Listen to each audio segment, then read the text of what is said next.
अज्ञानतिमिरान्धस्य ज्ञानाञ्जनशलाकया चक्षुरोन्मीलितं येन तस्मै श्रीगुरवे नमः।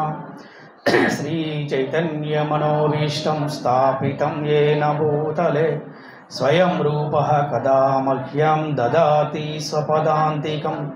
वन्देऽहं श्रीगुरो श्रीयुतपदकमलं श्रीगुरुन् वैष्णवां च श्रीरूपं साग्रजातं सहगणरघुनाथान्वितं तं सजीवं साद्वैतं सावधूतं परिजनसहितं कृष्णचैतन्यदेवं श्रीराधाकृष्णपादान् सहगणललिता श्रीविशाखान्वितां च।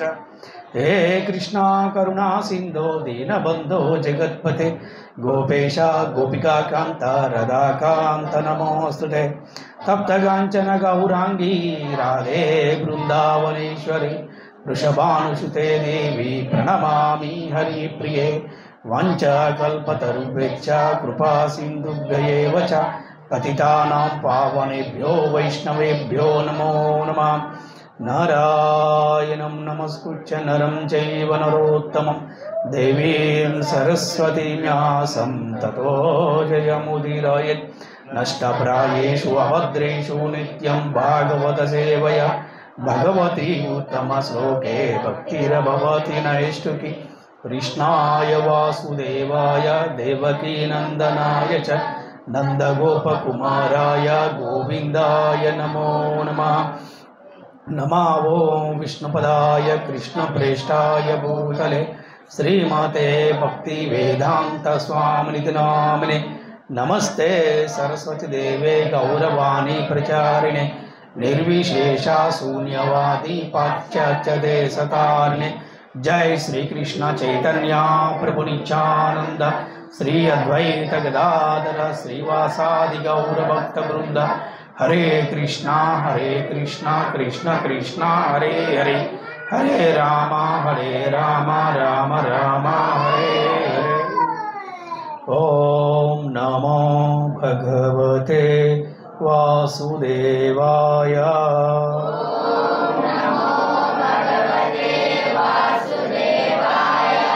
ओम नमो भगवते वासुदेवाय।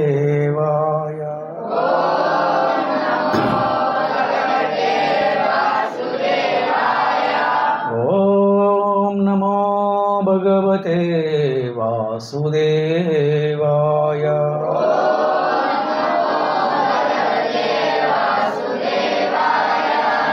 हरे कृष्ण। శ్రీనాటి సంధ్యాహారతి అలాగే భాగవత ప్రవచనం చేసినటువంటి భక్తులందరికీ కూడా మీ అందరికీ ఆత్మీయ ఆహ్వానం పలుకుతున్నాము. హరే కృష్ణ. ఈరోజు శ్రీమద్ భాగవతము 2వ స్కందము 9వ అధ్యాయము 35వ శ్లోకాన్ని ఈరోజు మనము చర్చించుకుంటాం. యతా మహంతి భూతాని భూతేషు చావచేష్వను ప్రవిష్టాన్యప్రవిష్టాని తదా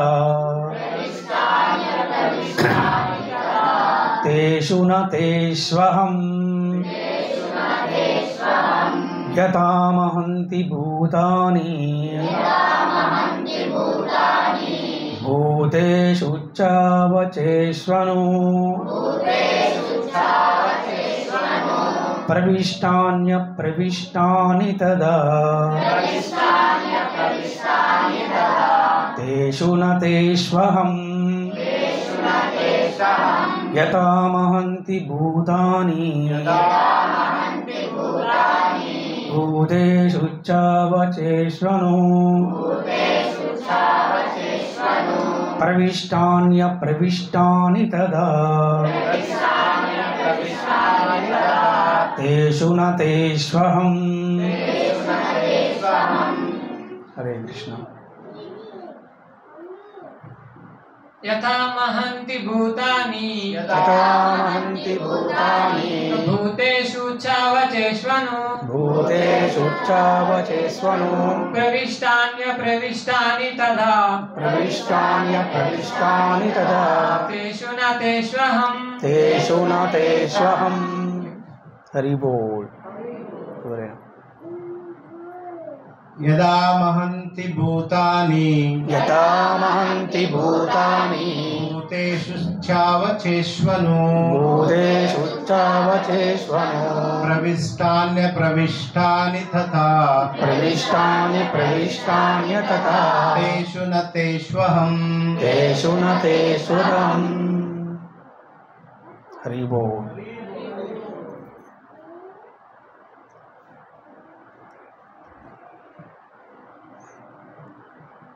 యదా మహంతి భూతాని యథా మహంతి భూతాని భూతేషు చావచేష్వను భూతేషు చావచేష్వను ప్రతిష్టాన్య ప్రతిష్టాని తదా ప్రవిష్టాన్య ప్రవిష్టాని తదా తేషు తేష్వహం తేషు న తేష్వహం.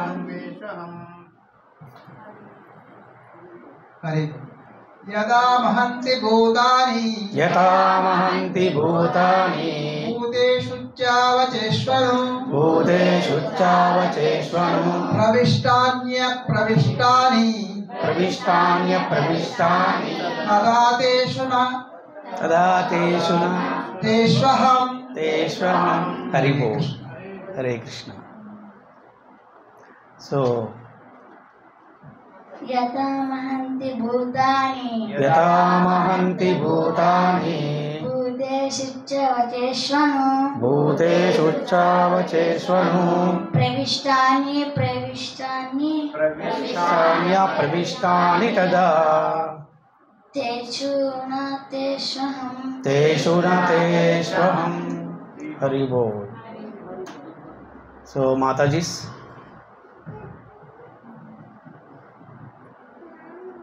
యథా మహంతి భూతాని యథా మహంతి భూతాని భూతేషు చావచేష్వను భూతేషు చావచేష్వను ప్రవిష్టాన్య ప్రవిష్టాని ప్రవిష్టాన్య ప్రవిష్టాని తదా తేషు న తేష్వహం తదా తేషు న తేష్వహం.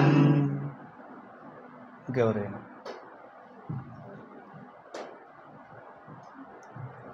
యదా మహంతి భూతాని యథా మహంతి భూతాని భూతేషు చావచేష్వను భూతేషు చావచేష్వను ప్రవిష్టాన్య ప్రవిష్టాని తదా ప్రవిష్టాన్య ప్రవిష్టాని తదా తేషు న తేషవహం తేషు న తేష్వహం.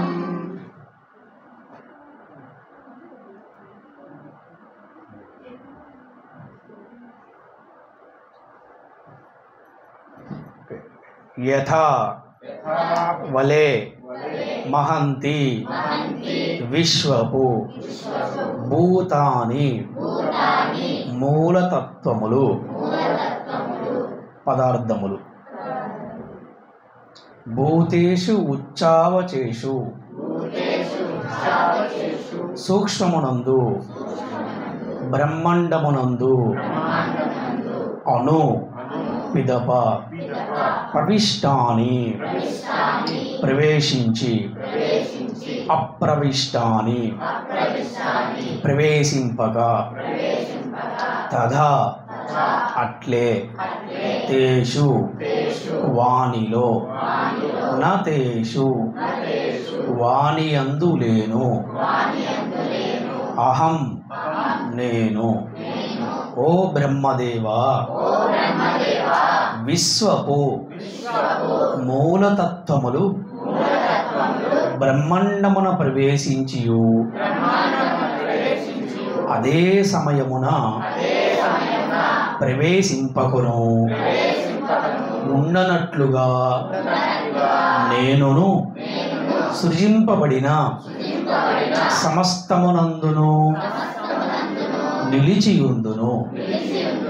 అదే సమయమున సమస్తమునకు బాహ్యముగాను స్థితిని కలిగి ఉందునని ఎరుగము. హరే కృష్ణ. సో బ్రహ్మదేవుడికి ఇక్కడ శ్రీకృష్ణ భగవానుడు చెప్తున్నాడు, ఈ విశ్వపు మూలతత్వాలకి ఆయన ఏ విధంగా ప్రవేశిస్తాడు, అలాగే ఆయన ఏ విధంగా అక్కడ స్థితిని కలిగి ఉంటారు, ఏ విధంగా ప్రవేశించకుండా ఉంటారు, ఏ విధంగా స్థితిని కలిగి ఉండరు అనే దాని గురించి ఈరోజు మనము తెలుసుకుంటాం. ఇక్కడ కొద్దిగా కన్ఫ్యూజింగ్ ఉంటుంది, కొద్దిగా క్లాస్ కంటిన్యూస్లో ఇంకా బాగా క్లియర్గా అర్థమవుతుంది అన్నమాట.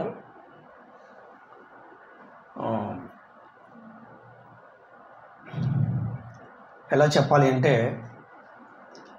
అందరూ కూడా మంచి చెడు అంటారు. యాక్చువల్గా ఏది మంచి ఏది చెడు అని జడ్జి చేసే శక్తి మనకు ఉండదు, అంటే కనుక్కునే శక్తి మనకు ఉండదు. కేవలం కర్మ సిద్ధాంతం ఒకటే ఇక్కడ అప్లై అవుతుంది అన్నమాట. మనం చూస్తే కనుక ఒక వ్యక్తి పూర్తిగా 100% ఎక్కడ కూడా మంచిగా ఉండడానికి అవకాశం లేదు, అలాగే చెడ్డగా ఉండడానికి కూడా అవకాశం లేదు. అలాగే భగవద్గీత కానీ భాగవతం కానీ అర్థం చేసుకోవాలంటే భక్తులై ఉండాలి. అలాగే వారికి భగవంతుడితో నిత్య సంబంధాన్ని ఏర్పరచుకోవాలి. అలాగే వారికి ఆత్మ సాక్షాత్కారం అయి ఉండాలి. ఇంకా కావాలంటే సింపుల్గా చెప్పాలి అంటే నిరంతరము కూడా భగవంతుడి సేవలో ఉంటే గనక వారికి క్లియర్గా అర్థమవుతుంది, లేకపోతే కన్ఫ్యూజ్ అవుతుంది అన్నమాట. ఇక్కడ విశ్వపు మూలతత్వములు బ్రహ్మాండమున ప్రవేశించి అదే సమయంలో ప్రవేశింపకును ఉండనట్లుగా నేనును సృజింపబడిన సమస్తమునందు నిలిచియుందును. ఇక్కడ ఇదే కృష్ణతత్వం అంటే. చాలామందికి అందుకనే భగవద్గీత భాగవతం అర్థం చేసుకుంటూ చాలా కష్టంగా ఉంటుంది. కానీ ఎవరికి సులభంగా అర్థమవుతుంది అంటే ఎవరైతే నిరంతరం కూడా భక్తితో సేవలో ఉంటారో వారికి అర్థమవుతుంది. ఇంకా దీని గురించి మనం డీటెయిల్గా చెప్పుకోవాలంటే ఒకసారి మన భాష్యం చూద్దాం. శ్రీల ప్రభుపాదుల భాష్యంకి జై, శ్రీల గురుదేవుకి జై. పృథ్వీ, జలము, అగ్ని, వాయువు, ఆకాశమనడి భౌతిక సృష్టికి చెందిన మహాభూతములన్నీను సముద్రములు, పర్వతములు, జలచరములు, వృక్షములు, సరీసృపములు, పక్షులు, జంతువులు, మానవులు, దేవతలు అనడి సమస్త వ్యక్తి అంశముల దేహమందు ప్రవేశించును. అదే సమయమున అవి భిన్నముగాను స్థితమై ఉండును. చైతన్యము వికాసమునందిన స్థితి యందు మానవుడు దైహిక విజ్ఞాన శాస్త్రము మరియు భౌతిక విజ్ఞాన శాస్త్రం రెండింటిని అధ్యయనము చేయగలిగను. కలిగినను వాని మూల సిద్ధాంతములు భౌతిక అంశములే కానీ వేరేదీను కాదు. ఎప్పుడు కూడా మనము ఎప్పుడైతే భూమి, జలము, అగ్ని, వాయువు, ఆకాశము ఇవన్నీ కూడా ఏంటంటే మనకి ఈ భౌతికమైనటువంటి సృష్టికి చెందినవి. అలాగే సముద్రాలు, పర్వతాలు, జలచరములు, వృక్షములు ఇవన్నీ కూడా ఆఖరికి దేవతలు కూడా. అలాగే మానవుడు దైహిక విజ్ఞాన శాస్త్రము మరియు భౌతిక విజ్ఞాన శాస్త్రం రెండింటిని అధ్యయనం చేయగలిగినను వాని మూల సిద్ధాంతములు ఏమిటంటే భౌతిక అంశములే కానీ వేరేది ఏమిగా లేదు. అంటే ఎవరైతే మనకి సైంటిస్టులు ఉంటారో వారు ఎంత సైన్స్లో అభివృద్ధి చెందినప్పుడు కూడా వారు సిద్ధాంతం ఏంటంటే భౌతికమే కానీ ఆధ్యాత్మికం మాత్రము కాదు అనే విషయాన్ని ఇక్కడ మనకి చాలా క్లియర్గా తెలుసుకుంటాం. మానవుని దేహము, పర్వత దేహము, బ్రహ్మదేవుడితో సహా దేవతల దేహములు అన్నీ కూడా పృథ్వీ, జలము, అది అవే మూలకమును కలిగి ఉండును. అంటే పంచభూతముల ద్వారానే మనకి దేహం అనేది ఉంటుందని మనం చెప్పుకున్నాం, అవునా? ఏంటి పంచభూతాలు? మళ్ళీ చెప్పండి. గాలి, నీరు, అగ్ని, జలము, వాయువు. ఇలాగా అంటే ఈ విధంగా భౌతికమైన దేహం అంతా కూడా, ఈ భౌతిక దేహం అంతా కూడా ఎలా పంచభూతాలతోటి కలిగి ఉంటుందన్నమాట. ఇది చెప్తున్నారు. అలాగే అదే రీతిగా శ్రీకృష్ణ భగవానుడు తన వివిధ శక్తులతో బ్రహ్మాండమందలి ప్రతిధ్యాని అందును కూడా స్థితిని కలిగి ఉన్నాడు. అంటే అలాగా వివిధ శక్తులు. భగవంతుడికి ప్రధానంగా మనం 2 శక్తులు చెప్పుకుంటాం. శక్తులు చెప్పండి ఎవరైనా. 2 రకాల శక్తులు చెప్పండి, గట్టిగా చెప్పాలి కదా. అంతర్గత శక్తి, బాహ్య హరిబోల్. 2 విధాలుగా మన ప్రధానం చెప్పి ఏంటి, అంతరంగ శక్తి, బహిరంగ శక్తి అంటాం. కృష్ణుడికి అంతరంగ శక్తిని మనం ఎవరిని అంటాం? రాధాదేవి, అవునా? సో బహిరంగ శక్తిని ఎవరిని అంటాం మనం? ఎస్. సో ఈ విధంగా భగవంతుడి యొక్క శక్తి ద్వారా ప్రతి బ్రహ్మాండమునందు కూడా ఆయన ఉన్నాడు. ఎలాగా? 2 రకాల శక్తుల ద్వారా. అంటే ఎలాగా? భౌతికంగా ఉన్నారు, ఆధ్యాత్మికంగా కూడా ఉన్నారు. మానవుల్లో ఉన్నారు, దేవతల్లో ఉన్నారు, పక్షులలో ఉన్నారు, జంతువుల్లో ఉన్నారు. అందరు చెప్తారు కదా, ప్రతి ఒక్కరి హృదయంలో కూడా భగవంతుడు ఉన్నాడు. అంటే భగవంతుడు వారి యొక్క శక్తుల ద్వారా, అంటే అంతరంగ శక్తి అలాగే బహిరంగ శక్తి, ఈ 2 శక్తుల ద్వారా ఆయన భౌతికంగా ఉంటారు, అలాగే ఆధ్యాత్మికంగా కూడా ఉంటారు. ఇది భగవంతుడికి గొప్పటువంటి క్వాలిటీ అన్నమాట. అలాగే ఆయన ప్రతిదానికి కూడా బాహ్యంగా భగవద్రాజ్యమును కూడా ఉంటాడు. భగవద్రాజ్యం అంటే ఎక్కడ? వైకుంఠం అన్నమాట. ఎక్కడ? వైకుంఠంలో కూడా ఆయన ఉంటాడు. దీని గురించి మనకి బ్రహ్మసంహితలో ఒక శ్లోకం ఉంది. ఆనంద చిన్మయ రస ప్రతిభావితావి తావిర్య ఏవ నిజ రూపతయా కలావి గోలోక ఏవ నివసత్య కిలాత్మభూతో గోవిందమాది పురుషం తమహం భజామి. దివ్యమగు అస్తిత్వము, జ్ఞానము, ఆనందమును కూడిన అంతరంగ శక్తి విస్తారము ద్వారా స్వీయ రూపమునందు విస్తరణలందు రమించు ఆది పురుషుడైన గోవిందుని నేను భజింతును. ఇక్కడ మనకు ఒక డౌట్ రావచ్చు, స్వీయ రూపం అంటే ఏంటి? ఎవరైనా చెప్తారా? స్వీయ రూపం అంటే ఏంటి? మనందరూ తెలుసు, భగవంతుడికి అనంతకోటి నామాలు ఉన్నాయి, అనంతకోటి అవతారాలు ఉన్నాయి, అనంతకోటి రూపాలు ఉన్నాయి కదా. స్వీయ రూపం అంటే ఏంటి? మన వాళ్ళు ఎవరైనా చెప్తారా క్లాస్లో? నీలి మేఘ శ్యామ సుందరం. ఓకే, దాన్ని ఏమంటారు మనం? స్వీయ రూపం అంటే ఏంటి? ఎగ్జాక్ట్ రేట్ శాశ్వతమైనటువంటి రూపము. ఏంటిది? నిత్యమైనటువంటి రూపము. భగవంతునికి ఒక రూపం ఉంది, అవునా? ఆ రూపానికి పేరంటే స్వీయ రూపం అన్నమాట. మన 12వ అధ్యాయం వస్తుందన్నమాట. అర్జునుడు అడుగుతాడు, కృష్ణ మనకి సాకార నిరాకారాలు ఉన్నాయి, మనము ఏ రూపాన్ని, అంటే మనం ఏ విధంగా మనం అర్చించాలి, ఏం చేయాలంటే అప్పుడు ఆయన చెప్తాడనమాట, సాకారవాదులు మిన్నా, అలాగే ఎవరైతే నా స్వీయ రూపాన్ని ధ్యానిస్తూ ఉంటారో వారు నన్ను చేరుకుంటారని చెప్పేసి శ్రీకృష్ణ భగవానుడు 12వ అధ్యాయంలో అర్జునుడికి చెప్తాడనమాట. సో ఇది స్వీయ రూపం అంటే. అలాగే ఏకకాలమున అతడు సృష్టి అందలి ప్రతి కణమనందున ప్రవేశించును. దీనికి ఒక బెస్ట్ ఎగ్జాంపుల్ చెప్పుకుందాం. ఎలాగ ఏకకాలమున అతడు సృష్టి అందలి ప్రతి కణమనందున ప్రవేశించనంట. అందుకే అందరూ ఏమంటారు? సర్వం కృష్ణమయం.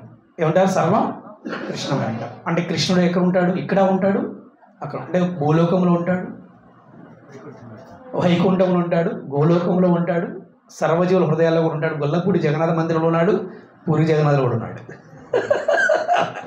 గొల్లపూడి జగన్నాథ్లో ఉన్నాడు, పూరి జగన్నాథ్లో కూడా ఉన్నాడు, అవునా? అంటే కేవలం ఒక చోట ఉన్నాడా అంటే ఎస్, ఒక చోట కూడా ఉంటాడు. చెప్పండి, భావగ్రహి జనార్దన. ఈ రోజున ఈ శ్లోకం ద్వారా మనం తెలుసుకోవాలంటే, ద్వారకా నగరంలో ఒక మంచి లీల చెప్పుకుందాం అనమాట. చెప్పుకుందామా? ఈ శ్లోకానికి లీలకి ఎంత దగ్గర సంబంధం ఉంటుందంటే, ఎప్పుడైతే కృష్ణుడు ద్వారకా వస్తున్నాడు తెలవంగానే ఆ ద్వారకలో ఉన్న ప్రజలు ఏ విధంగా ఆహ్వానం పలుకుతారంటే, వారి వర్ణన చూస్తే మనకు అర్థమవుతుంది, అబ్బా ఇంకా మనం చాలా తక్కువగా ఉన్నాం కృష్ణుడిని ప్రేమించడంలో, కృష్ణుడి భక్తి చేయటంలో, కృష్ణుడు కృపను పొందటంలో అనే దాని గురించి మనకు తెలుస్తుంది అనమాట. అక్కడ ఊరంతా కూడా ఇంటి ముందు ముగ్గులు వేసుకొని, పందిర్లు కట్టి, మామిడాకులు కట్టి, బంతి పూలతో అలంకరించి ఏంటి ఒక పండగ చేసుకుంటారు. ఎందుకంటే ఈరోజు మన కృష్ణుడు వస్తున్నాడని. ఎవరు? చిన్న పిల్లలు, పెద్దవాళ్ళు, ముసలివారు, బ్రాహ్మణులు, క్షత్రియులు, వైశ్యులు, శూద్రులు, అశ్వములు, ఆవులు, అర్థమైంది, అన్నీ కూడా ఎదురుస్తుంది. ఎందుకంటే మా కృష్ణుడు ఎప్పుడు వస్తాడా, మేము ఎప్పుడు చూడాలని. మరి అంతేకాదు, మరి కృష్ణుడికి ఎంతమంది భార్యలండి? 16,108 మంది భార్యలు అనమాట. వారంతా ఎదురు చూస్తున్నాడు, మా పతిదేవుడు ఎప్పుడు వస్తాడు, మా కృష్ణయ్య ఎప్పుడు వస్తాడు, నా నాదుడు ఎప్పుడు వస్తున్నాడు, ఏమంటారు నా నాదుడు. అలాగే వారి సంతానం అంతా కూడా ఎదురు చూస్తున్నారు, మా నాన్న ఎప్పుడు వస్తాడు, అవునా, మా నాన్న ఎప్పుడు వస్తాడు, మా తండ్రి ఎప్పుడు వస్తాడు, మా పితృదేవుడు ఎప్పుడు వస్తాడు అని ఎంతో ఆనందంగా ఎదురు చూస్తున్నారు అనమాట. అలాగే మేళాలు, తాళాలు, మృదంగాలు, కరతాలు, వాయిద్యాలు ఏంటి ఇవన్నీ కూడా ఉన్నాయన్నమాట. బ్రాహ్మణులందరూ కూడా వేద మంత్రాలతో సిద్ధంగా ఉన్నారన్నమాట కృష్ణుడిని ఆహ్వానించడానికి. వేద మంత్రాలతోటి కృష్ణుని ఆహ్వానించడానికి బ్రాహ్మణులందరూ కూడా రెడీ ఉన్నారు. క్షత్రియులందరూ కూడా రాజ్య లాంఛనాలతోటి శ్రీకృష్ణుడికి ఆహ్వానించడానికి కోసం వాళ్ళు సిద్ధంగా ఉన్నారు. మరి అలాగే ఆ ద్వారకావాసుల ప్రజలందరూ కూడా ఎంతో ఆనందిస్తున్నారు. మీ అందరికీ ఒక ప్రశ్న, ఎందుకు కృష్ణుడు వస్తే అంతమంది అంత ఇదిగా అంత ఎదురుగా చూస్తున్నారు చెప్పండి? చెప్పండి, ఎందుకు కృష్ణుడు వస్తే ఎందుకు అంతమంది చిన్నవారు, పెద్దవారు, బ్రాహ్మణులు, క్షత్రియులు, నగరవాసులు, గోపికలు, అలాగే వారి యొక్క భార్యలు, పిల్లలు, బంధువులు, స్నేహితులు, శ్రేయాభిలాషులు, గోవులు, అశ్వములు, అంటే నాతో మానవులు ఒక్కరే కాదు, అందరూ కూడా కృష్ణుడు రాక కోసం చూస్తున్నారంట. ఎందుకు చెప్పండి? ఎలాగా? వారందరూ భగవంతుడు వస్తున్నారనే భావం లేరు. భగవంతుడు వస్తున్నారు భావంతో గుడిలో పెట్టి పూజిస్తారు ఆయన్ని, అవునా? వాళ్ళందరూ ఏ భావంతో ఉన్నారు చెప్పండి? ఎలాగంటే మమ్మల్ని రక్షించే నాదుడు వస్తున్నాడు కృష్ణుడు. ఎందుకంటే మధుర నుంచి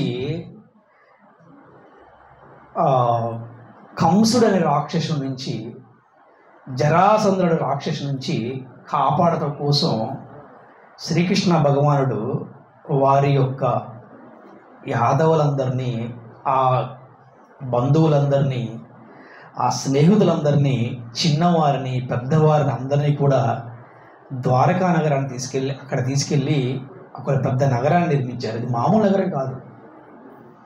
మనము తెలుసుకోవాల్సిన విషయం ఏంటంటే, మన దగ్గర నుంచి ఏమీ ఆశించకుండా ఎవరైతే మనం సహాయం చేస్తారో వారు మనకి ఎవరంటే దైవంతో సమానమని మనం చూస్తూ ఉంటాం బయట. అంటే ఏమీ కూడా ఆశించకుండా, అంటే అడగకుండా సహాయం చేసేవాడు చాలా గొప్పడు. అడిగితే సహాయం చేస్తే కూడా మంచివాడే, కానీ అడగకుండా సహాయం చేస్తే మంచివాడు. అంటే మా జీవితాల్లో వెలుగు నింపింది ఎవరంటే కృష్ణుడు. ఈరోజు మేము 3 పూటల ఆహారం తీసుకున్నాం కారణం ఎవరంటే కృష్ణుడు. ఈరోజు మేము ఆనందంతో ఉన్నాము అంటే కారణం ఎవరంటే కృష్ణుడు, అవునా? కృష్ణ అని తలుసుకోగానే ఒక పులకరింత కదా, అవునా? ఒక పులకరింత, ఒక ప్రేమ, ఒక భావోద్వేగం వచ్చేస్తుంది. మరి అటువంటి కృష్ణుడు వస్తుంటే ఎవరన్నా వారి పనులలో బిజీగా ఉంటారా? ఎలా ఉంటారంటే ఈ విధంగా ఉంటారు. ఇలాగా అందరూ మృదంగాలతోటి, కరతాలతోటి, వాయిద్యాలతోటి బ్రాహ్మణులందరూ కూడా వారందరూ కూడా వచ్చి వేద ఆశీర్వదించడానికి వారందరూ కూడా సిద్ధమయ్యి, అర్థమైందా? ఎంతోమంది క్షత్రియులు రాజలాంఛనాలతో రెడీ అవుతూ ఆ నగర ప్రజలందరూ కూడా పండుగ చేసుకున్నారు. ఎందుకంటే మనల్ని రక్షించేవాడు వచ్చాడు, మనకి ఆనందాన్ని ఇచ్చేవాడు వచ్చాడు, మనల్ని కాపాడేవాడు వచ్చాడు, మనల్ని పోషించేవాడు వచ్చాడు. అదేనా, కృష్ణ అని పిలిస్తే చాలంట, వాడు ఎవడైనా కూడా ఆయనకి సంబంధం లేదు. పిలిచాడా అంటే వెళ్ళామా, సాయం చేసి వచ్చామా. అవునా? మరి అటువంటి కృష్ణుడికి ఎవరైనా దూరంగా ఉండగలరా? నేనైతే ఉండలేను. అలాగే ద్వారకావాసును చూసి మనం నేర్చుకోవాలి, కృష్ణుడికి ఎంత దగ్గరగా ఉండాలి, కృష్ణుడికి మనము ఏ విధంగా ఆహ్వానించాలి, కృష్ణుడికి మనం ఏ విధంగా కృతజ్ఞతాభావంతో ఉండాలి, కృష్ణుడికి మనం ఏ విధంగా సేవ చేయాలి, కృష్ణ కథలు వినటానికి మనకి ఏ విధంగా ఉత్సాహం ఉండాలి, కృష్ణ కథలు వినటానికి మనకి ఎటువంటి ఆసక్తి ఉండాలి అనే దాని గురించి మనము ద్వారకావాసం చూసి మనం నేర్చుకోవాలన్నమాట. ఎందుకంటే కృష్ణుడు ఉన్నంతకాలము ద్వారకాలో ఎక్కడ కూడా ఏ ఒక్క వ్యక్తి కూడా ఒక బ్రాహ్మణుని కూడా అవమానించలేదంట, ఏ ఒక్క వ్యక్తి కూడా ఒక గోవును కూడా హింసించలేదంట, ఏ ఒక్క వ్యక్తి కూడా అక్కడ అధర్మానికి అవకాశం కూడా లేదంట. అటువంటి పరిపాలన ఉంది ఎక్కడ? ద్వారకాలు అన్నమాట. దీనికి కారణం ఎవరంటే కృష్ణుడు. కానీ మీ అందరి ప్రశ్న, ఈ ద్వారకా నగరానికి రాజు బలరాముడా కృష్ణుడా? కదా? ఆ రాజును కూడా నడిపించగల శక్తి ఉన్నది ఎవరికంటే కృష్ణుడికి అన్నమాట. ఎందుకంటే రాజులకే రాజు, మహారాజు, రాజు అయ్యా నీవు, మహారాజు అయ్యా నీవు అంటుంటారు కదా, అర్థమైందా? సో దేవతలకే దేవుడు ఎవరు? కృష్ణుడు. అర్థమైందా? అందుకే దేశపు ఒక రాజుని ఏమంటారంటే విష్ణు అంశగా భావిస్తారన్నమాట. దేశం ఒక రాజుని ఎలా భావిస్తారు? విష్ణు. ఎందుకంటే ఆ రాజు కూడా శక్తి యొక్క చూస్తుందంటే భగవంతుని చూస్తున్న రాజు కూడా. ఈ విధంగా ద్వారకావాసులు అందరూ కూడా కృష్ణుడు రాకని వినగానే వారి మనసు పులకరించిపోతుంది. ఎప్పుడు కృష్ణుని చూడాలి, ఎప్పుడు కృష్ణుని చూడాలి, ఎప్పుడు కృష్ణుని చూడాలి అని. అలాగే కృష్ణుడు వస్తుంటే ఆయన మెల్లో ఒక గార్లెండ్ వేశారు. ఆ గార్లెండ్ దేనికి సూచన అంటే ఇంద్రధనస్సు లాంటి ఉంటుందంట. ఇంద్రధనుస్సు ఎలా ఉంటుంది? రంగులు రంగులు రంగులు ఉంటుంది కదా. ఇంద్రధనుస్సు చూస్తే మనకి ఎంత ఆనందం చెప్పండి. అంటే ఇంద్రధనుస్సును పోలినటువంటి గార్లెండ్ అనమాట. అలాగే ఆ కృష్ణుడికి అటొకరు ఇటొకరు కూడా ఇద్దరు కూడా ఏంటి చామర ఇసురుతూ ఉంటారు. చామర ఏ రంగులో ఉంటుందండి? తెల్లని కలర్. దానికి సూచన అంటే ఇద్దరు చంద్రుడు కృష్ణుడికి అక్కడ సేవ చేస్తూ ఉన్నారన్నమాట. అంతేనా? అంటే ఈ విధంగా కృష్ణుడికి రాక కోసం అందరూ కూడా ఎంతో ఆసక్తిగా చూస్తున్నారు అన్నమాట.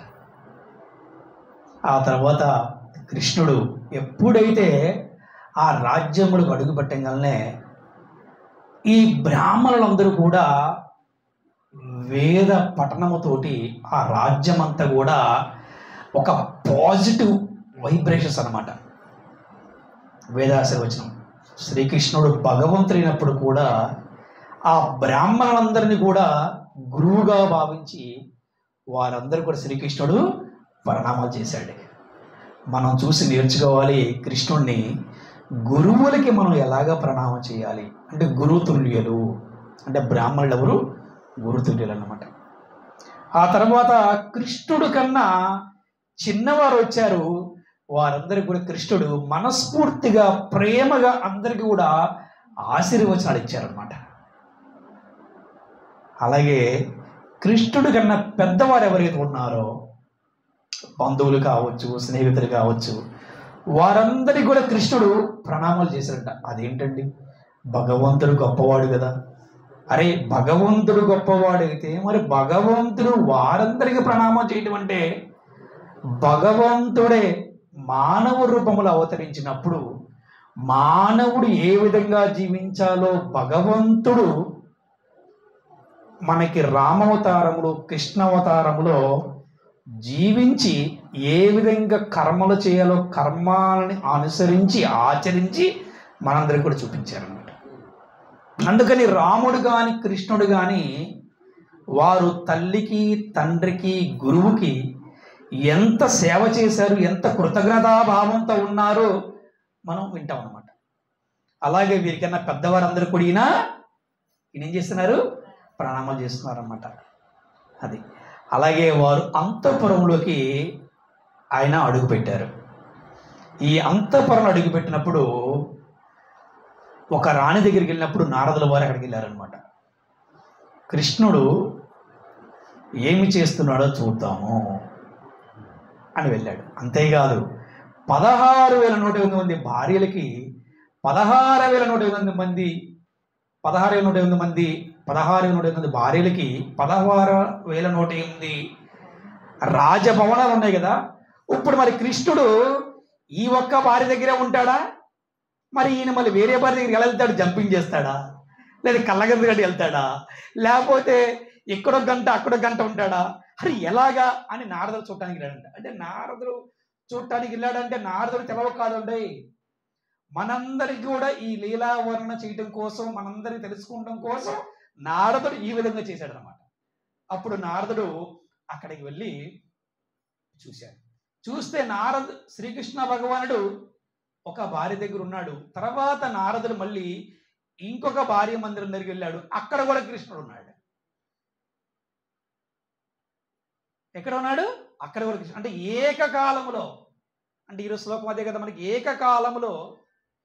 ఏకకాలంలో భగవంతుడు సర్వదా కూడా వ్యాపించి ఉంటాడు అని చెప్పడానికి మనకి ఈ ద్వారకా నగరంలో ఉన్నటువంటిది ఒక బెస్ట్ ఎగ్జాంపుల్ అనమాట.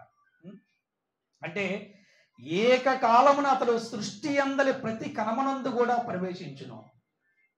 అంటే కృష్ణుడు ఏకకాలంలో 16,108 భార్యల దగ్గర అందరి దగ్గర ఉండగలిగాడు. ఈ రోజున నా భర్త నా దగ్గర లేడు అనే భావన, అనే బాధ ఏ భార్యకి లేకుండా, ఈ రోజు నా తండ్రి నా దగ్గర లేడు అనే బాధ ఏ సంతానానికి లేకుండా ఏకకాలములో అందరి భార్యల దగ్గర, అందరి సంతానము దగ్గర ఉండగలిగాడు. అందుకే కృష్ణుడిని ఏమన్నారు? గట్టిగా చెప్పండి. అందుకే కృష్ణుడిని ఏమన్నారు? భగవంతుడు అన్నారు, దేవాది దేవుడు అన్నారు, పరమాత్ముడు అన్నారు. అందుకే ఆయన్ని భక్త వత్సలుడు అన్నారు. అందుకే ఆయన ఏమన్నారంటే యోగీశ్వరుడు అని కూడా అన్నారు అనమాట ఆయన. మరి ఇక్కడ మనం ఏమి నేర్చుకోవాలి? ఈ ద్వారకా నగరం అనేటువంటి లీలావర్ణని మనం చూసి ఏ విధంగా నేర్చుకోవాలి? కృష్ణుడు ఏ విధంగా అయితే బ్రాహ్మణుడు, అంటే గురువులతో సమానుడు బ్రాహ్మణుడు ఏ విధంగా గౌరవించాడు, వారికన్నా చిన్నవారికి ఏ విధంగా ఆయన ఆశీస్సులు ఇచ్చాడు, వారికన్నా పెద్దవారికి అని ఏ విధంగా ప్రణామాలను అర్పించారు. అండ్ ఇంకోటి తెలుసుకోవాలి, అసలు భార్యని ఎలా ప్రేమించాలి, అసలు భార్యతో ఎలా స్నేహంగా ఉండాలి అని కృష్ణుడు చూసి మనం నేర్చుకోవాలి. ఈరోజు ఒక భార్య ఉంటేనే ఎంతో హరియాణ పడిపోతుంటారే, మరి కృష్ణుడికి 16,000 భార్య ఉండే కృష్ణుడు హరియాణ పడ్డా? ఎక్కడ హైరాణ లేదు. ఎప్పుడు కూడా ఆ మొహంలో చిరునవ్వు ఎప్పుడు కూడా ఉంటుంది అనమాట. అదే ఓర్పుకి, సహనానికి నాంది అనమాట. అర్థమైందా? మరి అందుకే కృష్ణుని ఏమన్నారంటే భగవంతుడు అన్నారు అన్నమాట. మనం ఏం నేర్చుకోవాలంటే మన భార్యని ఎలా ప్రేమించాలి, మన భార్యతో ఎలా స్నేహంగా ఉండాలి, మన పిల్లలతో మనము ఎలాగ మెలగాలి, మనకన్నా చిన్నవారిని ఏ విధంగా గౌరవించాలి, ఏ విధంగా ప్రేమించాలి, మనకన్నా పెద్దవారితో మనం ఎలా ప్రవర్తించాలి అనే దాని గురించి మనము కృష్ణును చూసి, రామును చూసి మనము నేర్చుకోవాలి, ఆచరించే ప్రయత్నం చేయాలి. ఇలా ఎవరైతే చేస్తారో ప్రతి కుటుంబం కూడా సంతోషం ఉంటుంది, ప్రతి రాజ్యం కూడా రామరాజ్యంలా ఉంటుందన్నమాట, ప్రతి ఇల్లు కూడా వైకుంఠంలా ఉంటుందన్నమాట. అవునా? అవునా కదా? మరి ఈ విధంగా మరి ఎంతమంది ప్రయత్నిద్దామని చెప్పండి. హరే కృష్ణ కృష్ణ కృష్ణ హరే హరే హరే రామ రామ రామ హరే హరే కృష్ణ కృష్ణ కృష్ణ హరే హరే హరే రామ రామ రామ హరే హరే హరే కృష్ణ కృష్ణ కృష్ణ హరే హరే హరే రామ రామ హరే హరే. శ్రీల ప్రభుపాదికి జై, శ్రీల గురుదేవ్ కి జై, అనంత కోటి వైష్ణవ భక్త బృంద की जय. हरि हरि बोल.